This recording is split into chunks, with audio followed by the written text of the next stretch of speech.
یہ خط لکھا، جیسے میاں جج نے سیکورٹی خدشات کے والے جو خط لکھا ان کے پاس کیا مواد تھا، کیا معلومات تھی، کیا اسپیشل رپورٹس ان کے ساتھ شیئر کی گئی تھی، یہ بات عمومی طور پر پبلک ڈومین میں تھی اور عدالت کو بھی اس کا علم تھا، اور ریمانڈ کے لیے جج کو جیل جانا پڑا تو انہیں اس بات کا احساس تھا۔ Thank you mister attorney general. اب یہ ذرا سمجھیے گا، اس کا مطلب ہے کہ انہیں بس یہ احساس کی بات ہو رہی ہے، کوئی میٹیریل سامنے نہیں تھا۔ اور جو ہماری طرف سے بات آئی ہے کہ وہ نوٹیفیکیشن جاری بہت تیزی سے یہ سارا کرنے کا کہا گیا اور تیز ترین یہ سارا معاملہ ہوتا ہے، اور مزید نوٹیفیکیشن جاری کیے۔ حکم امتناع کے حوالے سے باتیں ہیں، 15 نومبر تک ٹرائل کورٹ میں ہونے والی عدالتی کارروائی غیر قانونی ہے۔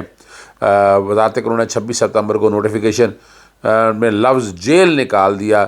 ہمیں نہیں پتہ کہ یہ کیا کیس کیا ہے اور نہ ہم جانا چاہتے ہیں۔ جہاں تک یہ عدالت فرد جرم کے معاملے پر بھی نہیں جانا چاہتی، ہم صرف جیل میں ٹرائل اور جج کی تعیناتی کے معاملے کو دیکھ رہے ہیں۔ اور مزیدار بات ہے، آفیشل سیکرٹ ایکٹ وکلا کو جیل سماعت میں جانے کی اجازت نہیں۔ 2 سماعتیں قبل سے فیملی کے 5 ممبر کو اجازت دی جاتی ہے، اور جب یہ معاملہ عدالت کے سامنے تھا یہ ریمارکس آنا شروع ہو گئے ہیں۔ یہ بڑا ہی اہم معاملہ ہے جس میں آپ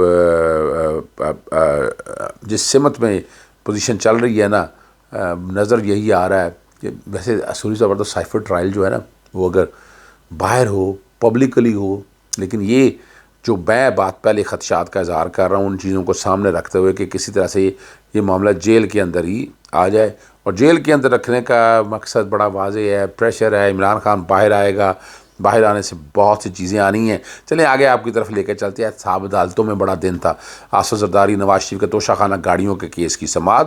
نواز شریف کے دفاع کا بیان قلم بند کرنے کی درخواست منظور کر لی ہے۔ آصف زرداری، خواجہ عبدالمجید، انور مجید اور یوسف اللہ گنی کے پلیڈر عدالت میں پیش ہوئے، جج نے حاضریاں لگائیں اور ایک دفاع کا بیان رہتا ہے اور نواز شریف کا بیان ریکارڈ کی اجازت دی جائے، سپلیمنٹری ریفرنس فائل کرنا۔ اب یہ گاڑیاں وہ ہیں جو توشہ خانہ کی جو لے ہی نہیں سکتے تھے، آپ نے لی ہیں، اب اس میں یعنی میرٹ پہ دیکھا جائے سزا ہے، لیکن یہ ان کے فیصلے ابھی کوئی نہیں ہونے لگے۔ نواز شریف کا جب الیکشن ہو جائے گا اس کے بعد دیکھی جائے گی، ان سارے درخواستوں پہ پڑھنے کا وقت دیا جائے۔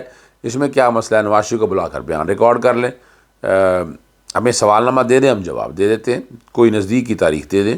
اب یہ آپس میں یہ سارا معاملہ چل رہا ہے، جو آپس میں پیار محبت کی پینگیں جو ہے وہ اپنی جگہ پر چل رہی ہیں۔ ایک اور معاملہ تھا یوسف رضا گیلانی کے خلاف جو اشتہارات متعلق نیب کا کیس ہے، یوسف رضا گیلانی کو طلب کیا ہے، اور یوسف رضا گیلانی، سابق سیکرٹری فاروق عوان اور ریاض رشید صدیقی وغیرہ جو ہے نا اس میں شریک مجرم ہیں۔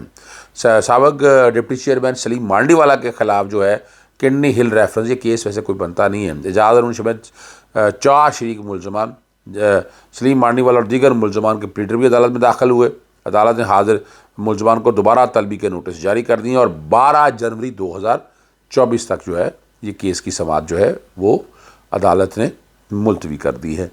ایک جو بڑا اہم معاملہ آپ لوگوں کے کنسرن تھا، جو ڈیفینس میں فیملی کے حوالے سے معاملہ آیا، چونکہ اس میں دہشت گردی کی دفعات لگ چکی ہیں، ضمانت قبل از گرفتاری انہوں نے پہلے وہاں سے کروائی تھی اور سیشن عدالت سے وہ پھر درخواست جو ہے واپس لینے کی بنیاد پر خارج لے لیے اور دہشت گردی کی دفعات شامل کر دیا، تو یہ درخواست یہاں واقع بھی یہاں قابل سماعت نہیں ہے، اور تو اس لیے یہ درخواست کہا گیا ہے کہ یہ دہشت گردی کی کورٹ میں آئیں گے۔ اب یہ والے معاملے ویسے ہیں، ہم شور بہت ڈالتے ہیں، میری تو عادت ہے اس طرح کے کیسوں میں اتنا دور اور ڈیپلی، چاہے زینب عمیر کا کیس ہو، اس کا زینب بچی والا کیس ہو، ایمان ملک کو ہو، لیکن ہم اس کو منطقی انجام تک لے جا نہیں سکے، ہماری یادداشت بڑی کمزور ہے، تھوڑے عرصے بعد ہم چیزوں کو بھول جاتے ہیں۔ خدیجہ شاہ کے خلاف جو نظر بندی کی درخواست جسٹس علی باقر نجوی کے پاس زیر سماعت جسٹس شہرام سرور پہ، یعنی اتنا وقت ضائع کرنے کے پہلے ہی وہاں لگا دی جائے، لیکن یہ ہو رہا ہے، یہ چیف جسٹس کو فائل بھجوا دی اور مخصوص بینچز کا جو تاثر ہے وہ مزید مضبوط ہوتا جا رہا ہے ان حالات کے سامنے۔ اب جو بڑی اہم بات ہے، ایک میں صرف بات کر لوں آپ کو، سموک کے حوالے سے بہت بڑا آرڈر ہے جناب جسٹس شاہد کریم کا، اور ہفتے میں روز تمام تعلیمی ادارے بند رکھنے کا حکم دیا ہے۔